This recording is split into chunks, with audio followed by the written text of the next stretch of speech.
The Badly Guided and Materialist Man. The Third Testament. Revelations of Jesus Christ. Chapter 46.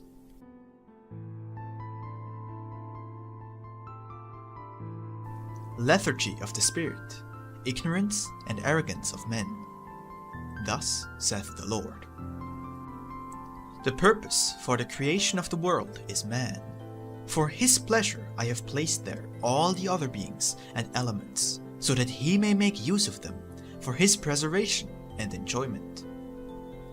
Yet, if he had loved and recognized me from the first time, from his spiritual infancy, today he would form part of a world of great spirits, where ignorance would not exist, nor would there be distinctions, a world in which all of you would be equal in knowledge and in the elevation of your sentiments.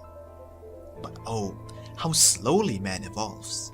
How many centuries he has lived on earth without yet reaching an understanding of his spiritual mission and his true destiny? He has been unable to discover within himself the spirit that never dies, because it has eternal life. He has not known how to live in harmony with it, nor has he recognized its rights, and the spirit, deprived of its rights, has not developed its gifts and is stagnated. Man, upon distancing himself from the fulfillment of my law, has created ideas, theories, religions, and diverse doctrines that divide and confuse humanity, tying its spirits to materialism and impeding it from ascending freely. However, the light of my Holy Spirit illuminates all men, showing them the path of true life, where there is only one guide, the conscience. A materialist loves only human life, but recognizing that it is fleeting, he tries to live it intensely. When his plans or ambitions are not realized, or when pain in some form surprises him, he becomes desperate, blaspheming and cursing his fate, blaming it for his not receiving the returns to which he believes he has a right. They are weak spirits in stubborn material forms. They are morally small beings who are tested in many ways to make them understand that true value of acts which, in their materialism, they attribute to acts of little merit. Oh, how the materialists wish to modify their destinies! They would wish all to be done according to their ideas and their will. Now you may understand that if I have always manifested myself in my wisdom to men, it has been to free the spirits imprisoned by limited understanding. Even in this time, there exists minds that are slow and without inspiration. In a time when men should already possess lucid minds, cleansed by evolution, many yet think and live as they did in the primitive ages. Others have achieved great advances in science, but wrapping themselves in vanity and selfishness, and believing they have reached the height of wisdom, they are stalled on the road of their spiritual evolution. If men lift awake to their higher life that exists and vibrates above them, and if they knew how to ask questions of the Spirit, they would avoid many stumbling blocks and save themselves from many abysm. But they spend their lives asking the men of science, who have studied the material nature but cannot resolve their questions and their uncertainties. They do not know spiritual life, because inside them, their spirits have fallen into slumber. The spirit of humanity needs to wake up, so that it can find itself and discover the gifts that have been given it to help in its struggle.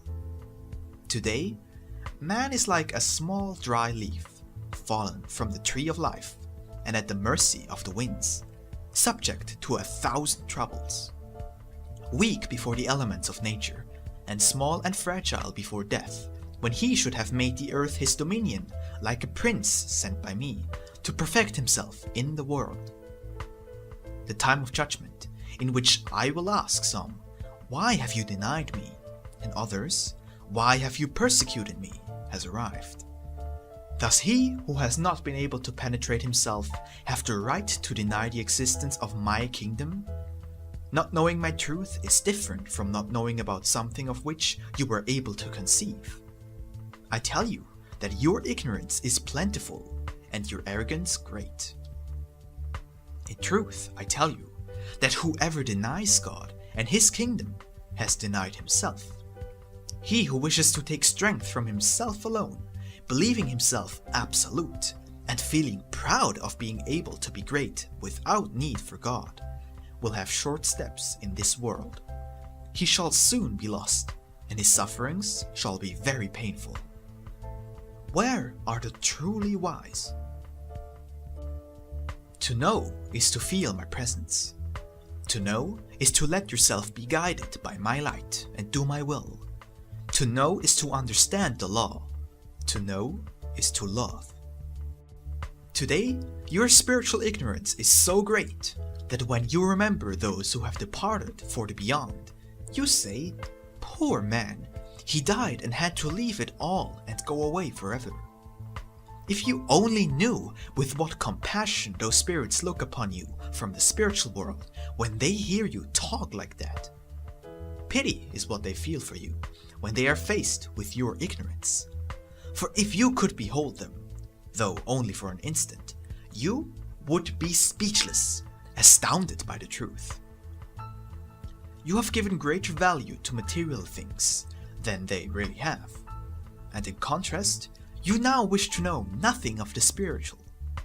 Your love of the world has become such that you struggle to ignore all that refers to the spiritual as much as possible, because you believe that knowledge impedes your advancement on earth. I tell you that knowledge of the spiritual does not impede either the moral or scientific advancement of man. On the contrary, that light reveals to men an infinite channel of knowledge that is now unknown to his science. As long as man resists elevating himself on the ladder of spirituality, he shall not be able to approach the true greatness that shall be given him here in the bosom of the Father by the supreme happiness of being the child of God, a child worthy of my spirit because of his love, his elevation, and his wisdom.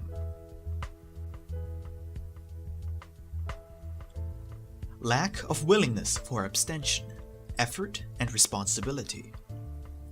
If humanity is not obstinate in their ignorance, their existence on earth shall be otherwise. But men rebel against my commandments, deny their destiny, and instead of collaborating with me in my work, look for ways to evade my law in order to work their own will. I tell you also that if humanity would observe all of their actions carefully, they would realize how they rebel against me at every step. If I pour my blessings out upon men, they become selfish. If I allow them to taste pleasure, they commit excesses. If I test their fortitude in order to temper their spirits, they protest. And if I permit the bitter cup to reach their lips, so that they may be purified, they apostatize from life and feel a loss of faith. If I put upon their shoulders the burden of a large family, they become desperate. And when I promote some loved one of theirs from the earth, they accuse me of being unjust. Never do I see you resigned. Never do I hear you praise my name in the midst of your trials. Nor do I behold you trying to participate in my work of creation by means of your lives.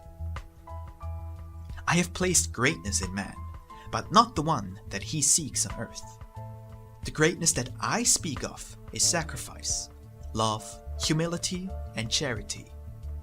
Man continually flees from those virtues, withdrawing from his true greatness and from the dignity that the Father has given him as his Son. You avoid humility because you believe it to signify smallness.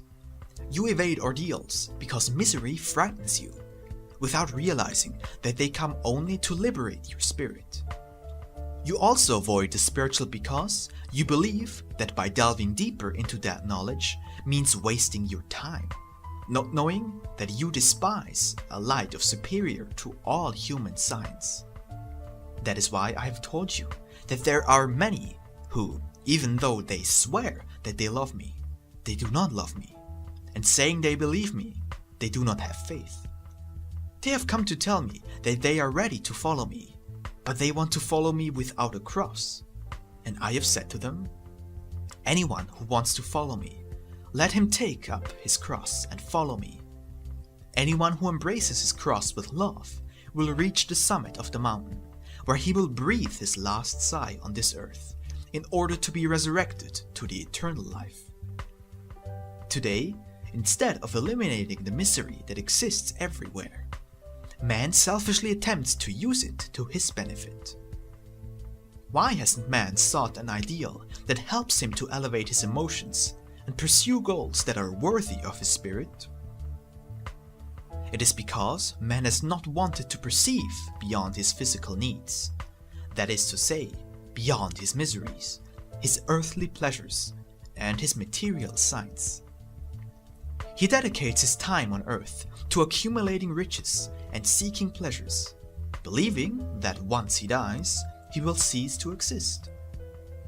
Man, in his ignorant pride, instead of elevating and seeing himself as a child of God, descends to the level of an inferior being, and if his conscience speaks to him of divinity and spiritual life, his fear of the justice of God overpowers him, and he prefers to silence that inner voice, diverting his thoughts from those warnings. He has not meditated on existence itself, nor in his spiritual and material condition. How can he cease to be dust and misery while he lives and thinks that way? My doctrine, which at every moment is the explanation of the law, has come to you as the road of light, as the secure opening for the spirit. Nonetheless, men using the free will they were given and wishing to choose a path for their lives, choose always the easy road of materialism. Some of them refusing absolutely to hear the calls of their consciences, which lead always to the spiritual, while others who create cults and rites, so they may believe themselves marching firmly on the spiritual path, are, in truth, as egotistical as those who exclude my name and my word from their lives. The road is prepared and the door open for all who wish to come to me. The road is narrow, you have long known that. None of you are ignorant that my law and my teaching are too infinitely clean and strict for any to think of reforming them to their own convenience or will. The wide road and the broad doorway are not precisely those that lead your spirit to the light. The wide road is that of libertinism, disobedience, arrogance, and materialism. The road that the majority follow, seeking to flee from their spiritual responsibility and from the inner judgment of their conscience. That road cannot be infinite, because it is neither true nor perfect, and since, like all things human, it is limited. One day man shall come to the end of that road, where he shall stop, horrified, to lean out over the abyss that marks the end of that path. Then is when chaos shall arise in the hearts of those who have long deviated from the true path. In some there will be repentance, for which purpose they shall find enough light to save themselves. In others will arise confusion when faced with an end that they consider unfair and illogical. In others there will be blasphemy and rebellion. Yet truly I tell you, that shall be the beginning of their return to the light. The spiritual misery of men. I have not been mistaken in what I have done. Man has certainly mistaken his root and his existence. But soon he will return to me like the prodigal son who squandered all his inheritance. With his science he has created a new world, a false kingdom. He has made laws, he has set up his throne, and has appropriated for himself a crown and a scepter. But how fleeting and deceiving is his splendor! A weak gust of my justice is enough for their foundations to be shaken, and all their empire to crumble. Nevertheless, the kingdom of peace, of justice, and of love is very distant from the heart of mankind, who has not been able to conquer it.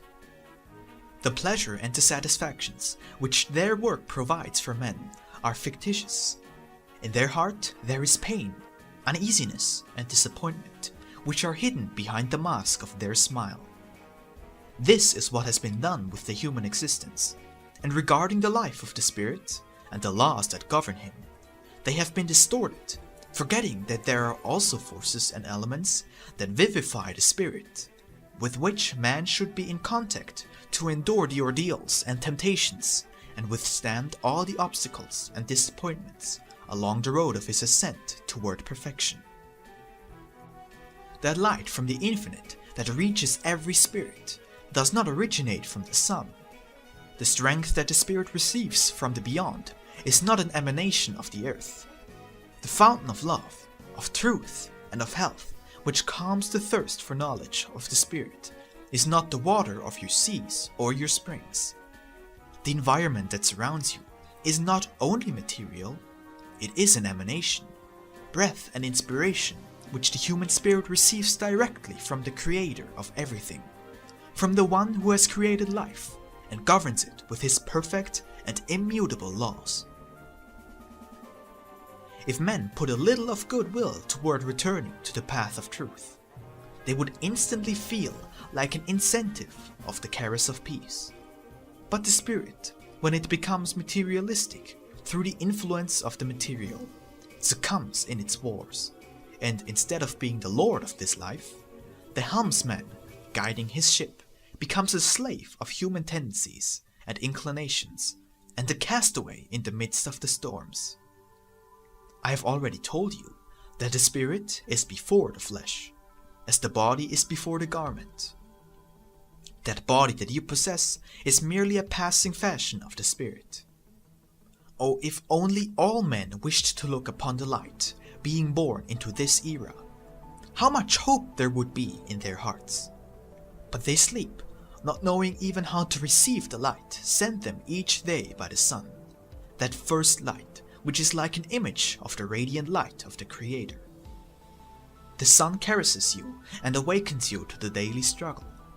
Without men, who are insensitive to the beauties of creation, stopping for a few moments to thank me, the glory could pass them without them realizing it, for they always awaken preoccupied, forgetting to pray to seek spiritual strength in me. Nor do they seek energy for the material in the sources offered by nature. All run around hurriedly without knowing exactly where they are going, and fight without knowing why, in that senseless, blind and death struggle in which they have made their spirits materialistic and selfish. With the laws of the spirit, which are the light of life, now forgotten, men destroy, kill each other, and steal the bread from one another's hands, without hearing the voice of the conscience, without stopping to consider their actions, and without stopping to meditate. Yet, if someone were to ask how they judge their lives, they would instantly reply that never in the past had the light shined so brilliantly in human life as now, and that science had never before revealed so many secrets. But they would have to say all this holding a mask of happiness before their faces, for in their hearts they would be hiding all their pain and spiritual misery. I sent the spirit to incarnate on earth and become human, so that it would be prince and lord over all that exists, not to be a slave, a victim, or a beggar as I see it is now. Man is a slave to his needs, his passions, his vices, and his ignorance. He is a victim of his suffering, his stumbles, and the vicissitudes that his lack of spiritual elevation cause him in his transit through the earth. He is a beggar because, not knowing the part of the inheritance that corresponds to him in life, he does not know of what he is owner, and acts like nothing belongs to him. It is necessary that this humanity awaken to begin to study the book of spiritual life and transmit that idea from generation to generation, so that soon the blessed seed will arise in which my word will be fulfilled. I have told you that this humanity shall one day reach spirituality, and will know how to live in harmony with all that has been created, and to march together harmoniously in heart, spirit, and understanding. Earthly misconduct and its consequences. When I see men occupied in their wars, killing each other for the possession of the riches of the world, I cannot but continue comparing humanity with those children who fight over worthless objects. Men are still children who fight for a little bit of power or gold. What do these possessions mean compared to the virtues treasured by other men? You cannot compare the man who divides people by sowing hatred in their hearts with he who consecrates his life to watering the seed of universal brotherhood. You cannot compare he who goes on causing the suffering of his brothers with he who dedicates his life to relieving the pain of his fellow men. Every man dreams of a throne on earth, even though from the beginning they have seen how little an earthly throne is worth. I offered you a place in my kingdom, but few are those who have accepted. They do not wish to understand that the smallest subject of the King of Heaven is greater than the most powerful monarch on earth. Men are still children, yet the great trial that approaches will make them pass from infancy to maturity in a very short time. And with the benefit of that experience, they shall cry out, "Jesus our Father was right, let us join him." Men seek immortality in the world, trying to reach it through material works, because although earthly glory is ephemeral, it is tangible. They forget about the glory of the spirit, because they doubt the existence of that life. It is the lack of faith and spirituality that have placed a veil of skepticism over the eyes of men. Human evolution, with its progress, its science, and its civilization, has never had as its goal the elevation of the spirit, which is the highest and most noble of what exists in man. His aspirations, his ambitions, and his yearnings have always been his goal in this world. It is here that they have sought wisdom, here that they have accumulated treasures, and here that they have chased after pleasure, honors, awards, powers, and praise. They have wished to find their glory here.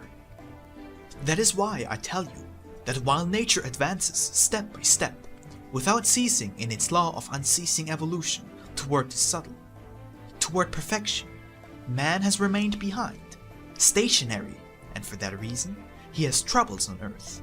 For that reason he has the trials, the stumbles, and the blows he finds on his road. I want you to have yearnings and ambitions, and that you dream of being great, strong, and wise, but in the eternal goods of the Spirit. For reaching those goods requires all the virtues, such as charity, humility, forgiveness, patience, and nobility. In a word, love. And all these virtues elevate, purify, and perfect the spirit. In this small world, in this fleeting dwelling, man, to be great, powerful, rich, and wise, has had to be selfish, vengeful, cruel, indifferent, inhumane, and proud.